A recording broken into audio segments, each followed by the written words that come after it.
Advanced courses తో పాటు first year నుండే campus recruitment training leading companies లో 13,000 plus placements with 13.5 lakhs highest package. Karnataka మాజీ డీజీపీ ఓం ప్రకాష్ దారుణ హత్యకు గురయ్యారు. బెంగళూరులోని తన నివాసంలో ఆదివారం అనుమానాస్పద స్థితిలో మరణించారు.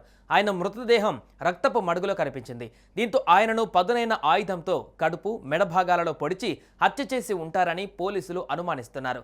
ఆయన భార్యను, కుమార్తెను పోలీసులు అదుపులోకి తీసుకున్నారు.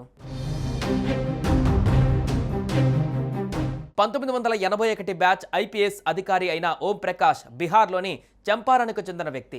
2015 మార్చి 1న కర్ణాటక డీజీపీగా బాధ్యతలు చేపట్టి 2017లో పదవి విరమణ పొందారు. అనంతరం బెంగళూరులోని హెచ్ఎస్ఆర్ లేఅవుట్లో నివసిస్తున్నారు.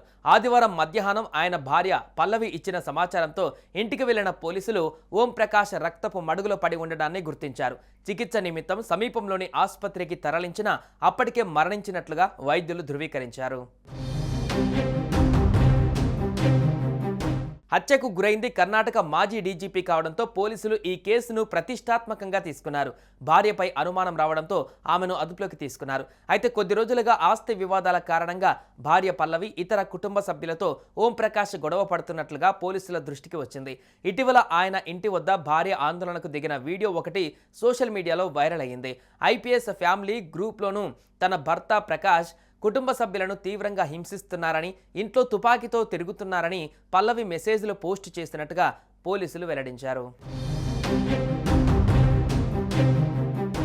ఆదివారం భార్యాభర్తల మధ్య గొడవ తీవ్ర రూపం దాల్చడంతో ఆమె భర్తను పలుమార్లు పొడిచి హత్య చేసినట్లుగా పోలీసులు తెలిపారు. హత్య అనంతరం మరో మాజీ డీజీపీకి ఐ హ్యావ్ ఫినిష్డ్ మాన్స్టర్ అంటూ ఫోన్లో మెసేజ్ పెట్టారు. డీజీపీ అలోక్ మోహన్, బెంగళూరు నగర కమిషనర్ బి దయానంద్ ఘటనా స్థలానికి వెళ్లి పరిశీలించారు.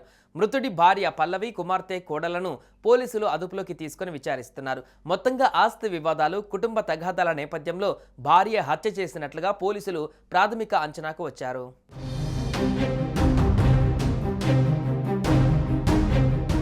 సుమన్ టీవీలో మీ పర్సనల్ అండ్ బిజినెస్ ప్రమోషన్స్ కోసం కింది నెంబర్కి కాంటాక్ట్ చేయండి.